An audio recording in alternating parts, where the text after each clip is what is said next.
क्या कह रहा है, क्वेश्चन कह रहा है in triangle P Q R, यानी आपके पास एक ट्रायंगल गिवन है पी क्यू आर, तो कुछ भी माइंड अप्लाई यहां नहीं करना है, सिंपली जो क्वेश्चन का है वो करते चलना है। जैसे हमारे पास एक ट्रायंगल है, हमारा क्या है वो पी क्यू आर, तो कोई भी ट्रायंगल हम लोग जनरली इसी तरह से ड्रॉ करते हैं। ये हो गया हमारा पी क्यू आर। ओके, बोले कोई दिक्कत है। क्वेश्चन फिर कह रहा है, कह रहा P Q R the bisector of angle P Q R and P R Q, यानी पी क्यू आर यानी इसका एंगल बाइसेक्टर और इसका एंगल बाइसेक्टर मीट एट ए, यानी वो बाइसेक्टर दैट मींस इस तरह से हम लोग एंगल बाइसेक्टर ड्रॉ करते हैं जो कि ये दोनों एंगल क्या बनाए, इक्वल बनाए, वो मीट कर रहा है, यानी इधर से दोनों जब बाइसेक्टर ड्रॉ करेंगे तो वो मीट करेगा कहीं पे, तो ये ए पॉइंट है, क्वेश्चन में आपका कहा है, यानी ये दोनों इसके इक्वल है। बोले कोई दिक्कत है, मीट कर रहा है। अब कह रहा है the perpendicular bisector of A Q, perpendicular bisector of A Q and A R. देखिए perpendicular bisector of A Q यानी इसका बाइसेक्टर और ए आर इसका बाइसेक्टर। देखिए एक होता है एंगल बाइसेक्टर, आप समझेंगे, एक होता है एंगल बाइसेक्टर, ओके, और दूसरा होता है ऐसे ही सिंपली परपेंडिकुलर बाइसेक्टर या फिर ओनली बाइसेक्टर कहे तो बाइसेक्टर एक एंगल का होता है और एक साइड का होता है।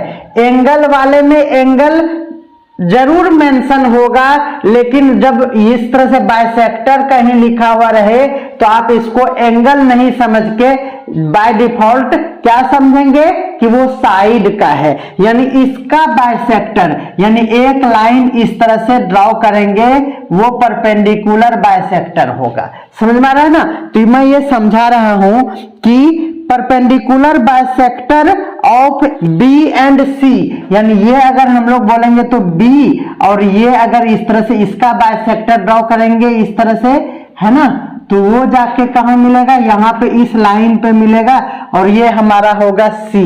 ओके, ये कह रहा है। तो फिर कह रहा है कि so that length of Q R, यानी लेंथ ऑफ क्यू आर, यानी लेंथ ऑफ क्यू आर को हम लोग क्यू आर लिखते ही है ना, is equal to the perimeter of triangle A B सी।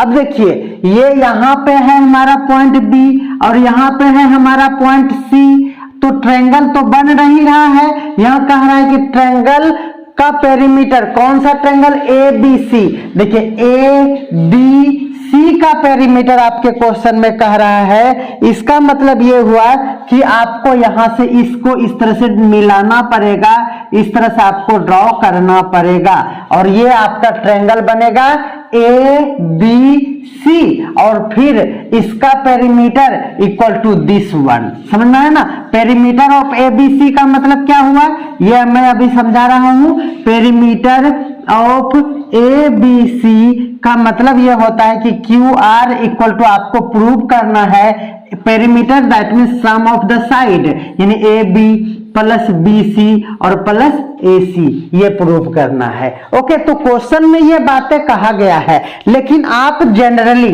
ये आपको ये दोनों, ये दैट इज आई ई करके लिखना है और ये आपको टू प्रूव लिखना है। कैसे लिखना है, वेट कीजिए, मैं अभी आपको बता रहा हूं। देखिए ये हो गया Q R equal to perimeter of A B C, है ना, और Q R equal to perimeter of A B C यानी सम ऑफ साइड, तो ये आपको प्रूव करना है, यानी ये आपका आंसर है। बट देखिए क्यू आर क्या है, क्यू से आर, तो मैं कहूंगा कि जब ट्रायंगल का बात है तो इसका कोई काम तो है नहीं, तो इसको हम लोग इस तरह से नहीं लेंगे। समझ में आया ना? अब आप क्यू आर इक्वल टू, देखिए ये क्यू आर लाइन है ना, ये आपका क्यू आर है, और क्यू आर में देखिए यहाँ बी है और यहाँ पे पॉइंट सी है, तो ये बी है और ये सी है। अब देखिए यहाँ क्यू आर इक्वल टू क्या होता, सम ऑफ दिस दिस दिस। समझ में आया ना? यानी इस से पहले हमने 23 नंबर क्वेश्चन में भी ये कॉन्सेप्ट बताया है कि क्यू आर इक्वल टू होगा सम ऑफ दिस सेक्शन। ये छोटा वाला, ये छोटा वाला, ये छोटा वाला को जब सम कर देंगे तो क्यू आर बन जाएगा।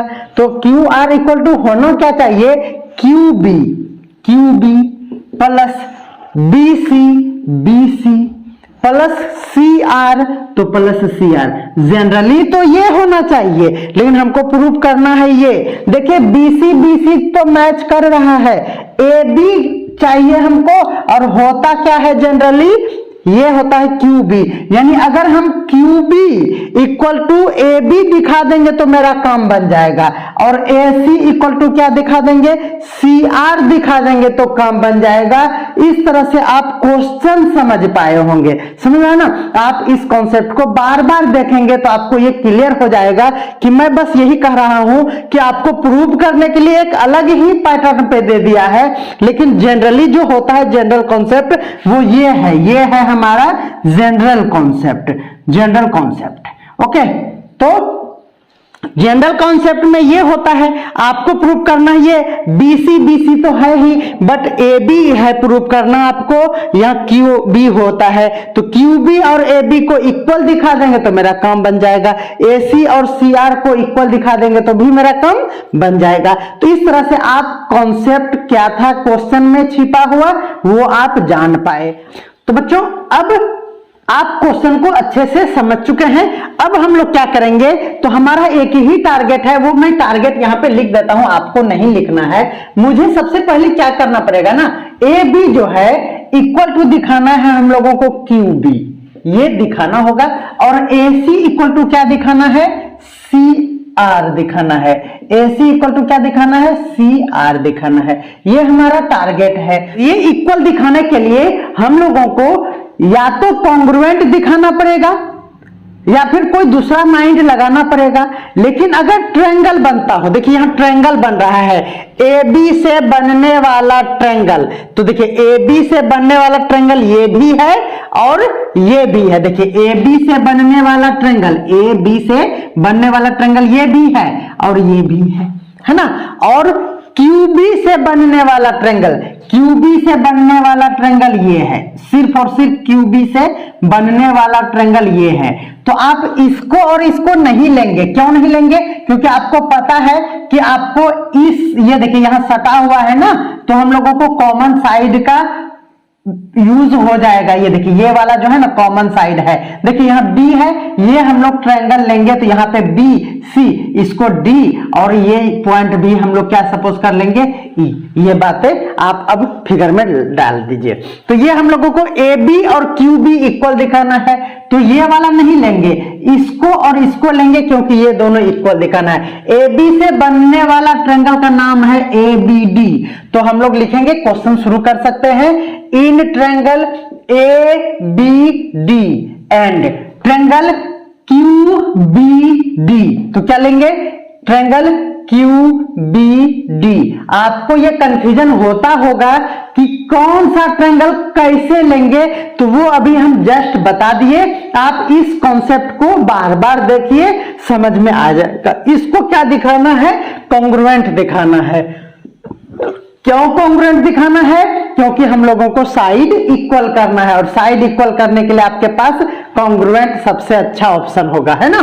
तो चलिए यहां पे आप देखिए, सबसे पहले तो अभी हम जस्ट बताएं, इसका भी BD, तो BD दोनों का है, क्या है, BD क्या है, हमारा कॉमन साइड है।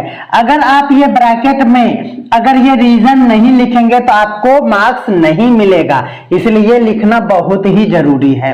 दूसरी बात देखिए, हम लोगों को यहां दिया हुआ है कि ये जो है ना बाइसेक्टर है, बाइसेक्टर का मतलब इक्वल टुकड़ा किया हुआ है, दिस इक्वल टू दिस। तो पहले ABC का तो AD इक्वल टू QD, ये क्या हो गया, गिवन है, नहीं है, लिखेंगे BD इज परपेंडिकुलर बाइसेक्टर है, bisector of AQ। A Q का क्या है, परपेंडिकुलर बाइसेक्टर। अगर आप भूल जाएंगे तो आप यहाँ पे गिवन लिख के भी काम चला लेंगे, कोई दिक्कत नहीं होगा। लेकिन अगर आप ये लिखते हैं लाइन तो बहुत अच्छी बात है, अगर आप भूल गए तो गिवन लिख दीजिए, कोई दिक्कत नहीं है, मार्क्स नहीं कटेगा। ओके, फिर देखिए दो बातें तो हो गया, दो बातें आप इजी वे में आप समझ लेते हैं। तीसरा बात क्या है उसको भी हम लोग पता करेंगे। एक बार देख लेते हैं कि यह परपेंडिकुलर बाइसेक्टर था या सिर्फ बाइसेक्टर था, उसको देखना जरूरी है। देखिए यहां क्वेश्चन में कह रहा है कि परपेंडिकुलर बाइसेक्टर ए क्यू का है, यानी ये परपेंडिकुलर दैट मींस ये 90 डिग्री है, तो यहां भी ये 90 डिग्री है। तब तो मेरा काम बन गया। क्या हो गया, ये वाला डी क्या है, A D B, angle A D B equal to angle इधर से क्यू डी बी, क्या हो जाएगा, क्यू डी बी, है ना। यहां भी यही बात लिखेंगे कि 90 डिग्री है लिए हैं, यहाँ पे ये परपेंडिकुलर है, इक्वल टू 90 डिग्री कर दीजिए और ये गिवन है, यही सेम रीजन हो जाएगा। तो देखिए एस एस ए है, that means S A S लगा देंगे, S A S congruent rule से क्या हो जाएगा, यही वाला जो लिए हैं एंड हटा के कॉन्ग्रुएंट चिपका देंगे। तो ए बी डी इज पर congruent to triangle Q B D. जब ये कॉन्ग्रुएंट हो गया और हम लोगों को ये चाहिए तो हम लोग इस जगह बार बार यही लिखेंगे CPCTC, है ना, A B equal to Q R, ये बाय CPCT होता है। ये क्या है, अगर आप मेरा शुरू से वीडियो देखे हैं तो आपको ये समझ में आता होगा कि ये कैसे लिखते हैं अच्छे से। अगर नहीं तो कमेंट आप कर दीजिए, मैं फिर से किसी लाइव में समझा दूंगा। तो ये हो गया। अब हम लोगों को ये पता चल गया कि ए बी इक्वल टू क्या है, क्यू बी है। सिमिलरली अब यहां हम लोगों को सॉल्व नहीं करना है, सिमिलरली हम लोग ये भी दिखा सकते हैं, क्योंकि ये सारा पैटर्न यहां भी रिपीट हुआ है, इसीलिए उसको हम लोग दिखा सकते हैं। सिमिलरली क्या लिखेंगे, ए सी इक्वल टू सी आर, ये डायरेक्ट भी आप लिख सकते हैं, या फिर मैं ये आपको कहूंगा कि लिख लीजिए वो ट्रायंगल पहले, कौन सा पहले, दिस वन, है ना। देखिए उसका नाम है in triangle ACE and triangle CRE, ये दो ट्रायंगल है ना। सिमिलरली दिस, इसमें फिर ये इक्वल होगा, तो ये हमारा हो जाएगा प्रॉपर लाइन, है ना, AC इक्वल टू। बस ये काम खत्म हो गया। लिखेंगे ये बात, अब आप नोट कर लिए होंगे, मैं मिटा दे रहा हूं। लिखेंगे नाउ, क्या लिखेंगे, नाउ। देखिए ये बात आप लिखिए, क्या लिखेंगे, now Q R equal to, generally क्या होता है, Q B plus B C plus C R. अभी जस्ट बताए क्यू बी, ये यहां से यहां तक क्यू आर है, तो इसमें देखिए Q B plus B C और प्लस सी आर, ये तीनों का सम कर देंगे। क्यू आर इक्वल टू, देखिए क्यू बी इक्वल टू क्या है, ए बी, तो Q B equal to A B plus B C को रहने देना है, और सी आर के बदले ए सी आया है तो ए सी हो गया। अब क्या हो गया, यही हमारा three side of triangle ABC है, इसीलिए Q R equal to perimeter of triangle ABC हो गया, और यही प्रूव करना था और आपका आंसर हो गया। तो बच्चों आप कमेंट जरूर करें जब इस वीडियो को आप देखेंगे तो, क्योंकि आपके कमेंट से हमें मोटिवेशन मिलता है, इसीलिए कमेंट करना बहुत ही जरूरी है। ओके, तो चलिए मिलते हैं अगले क्वेश्चन में जल्द ही। तब तक के लिए आप अपने पढ़ाई को सपोर्ट करें, और कुछ अपडेट मैं आप लोगों को दूंगा तो उस वीडियो को आप जरूर देखेंगे और ज्यादा से ज्यादा शेयर करेंगे, जिससे कि आपको आने वाले प्रिपरेशन में सपोर्ट मिलेगा। तब तक के लिए मुस्कुराते रहिए, बाय।